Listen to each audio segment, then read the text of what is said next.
नाम दिया काम निकालने के लिए, तो वो बड़े से बड़ी हस्ती क्या हुई? परम ब्रह्म। और अम्मा से पैदा क्या करते हैं पहले पहले?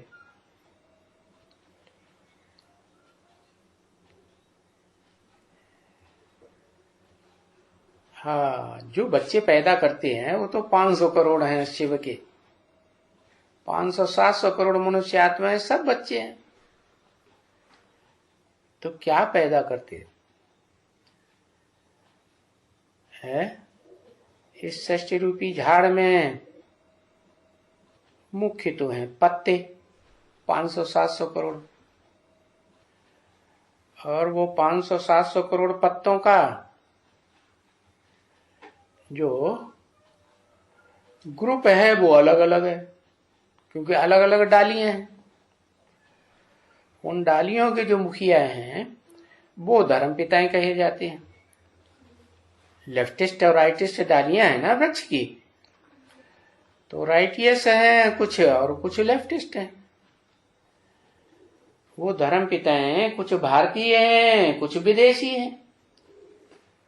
जो भारतीय हैं वो राइटियस, और जो विदेशी हैं वो लेफ्टिस्ट।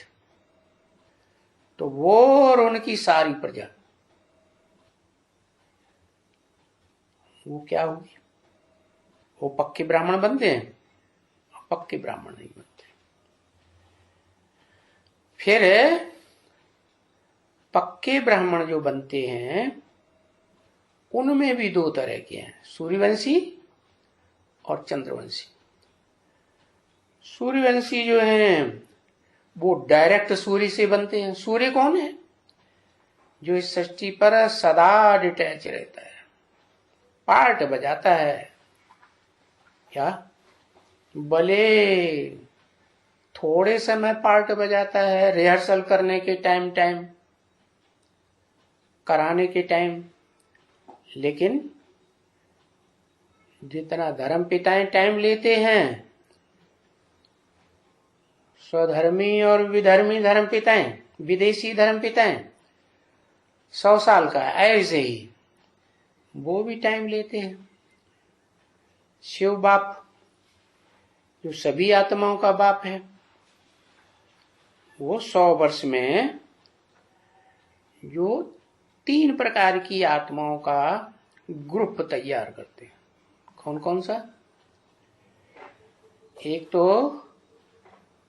ब्रह्मा द्वारा 500 करोड़ का ग्रुप, 700 करोड़ का, वो सारे ब्रह्मा की पैदाइश कहे जाते हैं।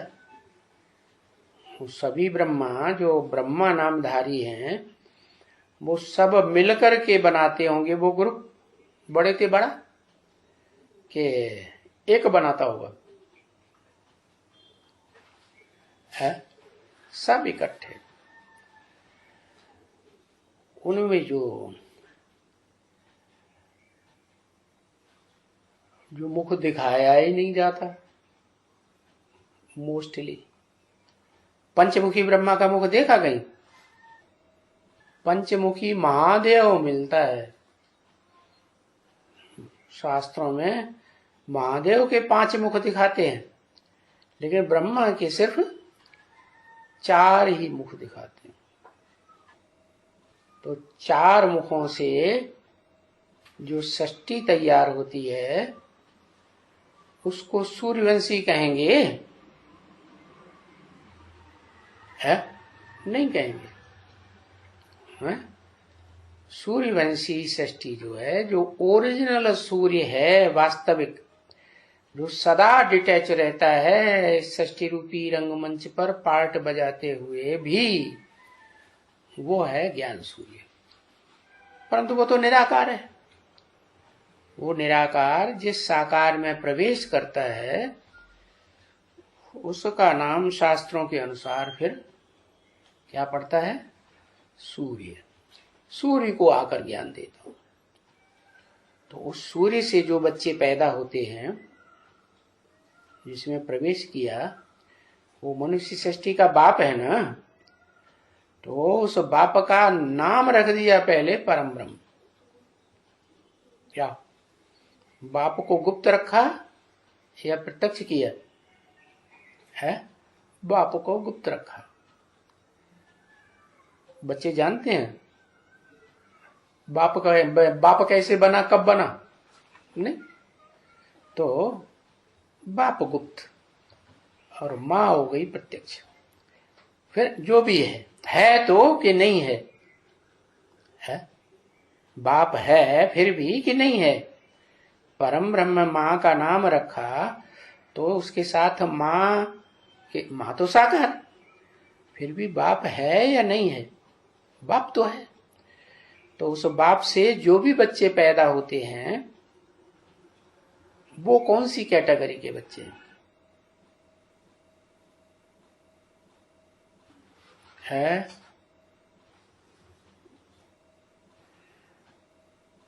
सूर्यवंशी हैं, लेकिन सारी सृष्टि के बीज हैं। क्या उन्हें जड़ें नहीं कह सकते? रुद्रमाला, रौद्र रूप धारण करने वाले, क्योंकि त्रिमूर्ति में जो बड़े से बड़े देवताओं की मूर्ति कही जाती है उनमें शंकर को रुद्र कहा जाता है और शिव रौद्र रूप धारण करते हैं। शिव तो जानी, शिव जो है वो तो ऐसा पार्ट बजाते हैं जिसको कहा जाता है प्यार का सागर। सदा प्यार ही प्यार देते हैं कि कभी दुत्कार भी देते हैं। कहते हैं चाहे प्यार करे चाहे ठुकराए, हम तो तेरे दर को नहीं छोड़ेंगे। कहते तो हैं, लेकिन वास्तव में क्या वो ठुकराता है? वो नहीं ठुकराता। बच्चे अपने आप भाग जाते हैं। क्या? तो ऐसे ही है, वो जो बच्चे पैदा होते हैं डायरेक्ट पहले षष्ठी रूपी रंगमंच पर बीज रूप आत्माएं, वो बीज रूप आत्माएं सृष्टि के अंत तक, जब तक 500-700 करोड़ की सृष्टि चलती है, वो नंबरवार अपना अपना पार्ट बजाते रहते हैं। अव्वल नंबर से लेकर के आखिरी नंबर तक। रुद्रमाला 108 की बनी है, तो 108वां नंबर भी राज्य कब करेगा? या तो त्रेता के अंत में करेगा या तो कलयुग के अंत में करेगा। भगवान ने जो दुनिया बनाई, नई दुनिया स्वर्ग की, उसमें भी अंतिम है। और जो सृष्टि चलती है दैत्यों की, द्वैतवादी, उसमें भी अंतिम राजा होगा या नहीं होगा? राजा तो होगा, भले नाम मात्र का हो। तो बताया कि वो शिव बाबा जिसे कहा जाता है वो ब्रह्मा का पार्ट बजाता है या नहीं? बजाता है। फिर उसके बाद ब्रह्मा के द्वारा जो बीज रूप आत्माओं की सृष्टि रची जाती है, वो बीज रूप आत्माओं की सृष्टि भी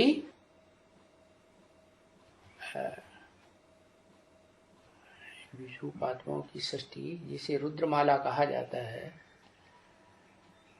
वो खलास होगी या नहीं?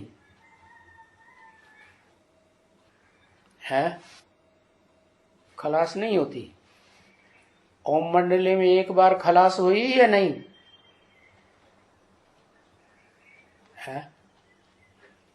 नहीं हुई। ओम मंडली में एक बार बीज रूप आत्माओं की सृष्टि खलास हुई। तो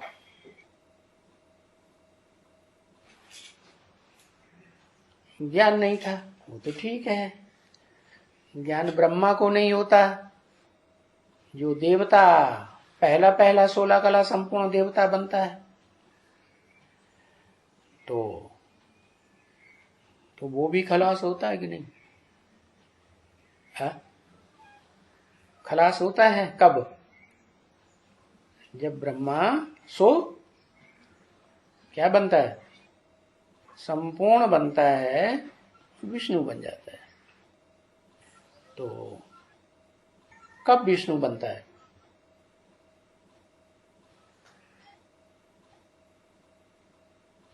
तब विष्णु बनता है जब राम कथा सुनते सुनते सुनते सुनते संपूर्ण बनता है। पूरा ज्ञानी बनेगा तभी तो उसका पुराना रूप खलास होगा। और पुराना रूप जो है वो उसका कौन सा रूप है? जो बड़ा पावरफुल है, स्थूल शरीर से या सूक्ष्म शरीर से? सूक्ष्म शरीर से। तो जो सूक्ष्म शरीर से पावरफुल रूप है वो भी खलास होता है,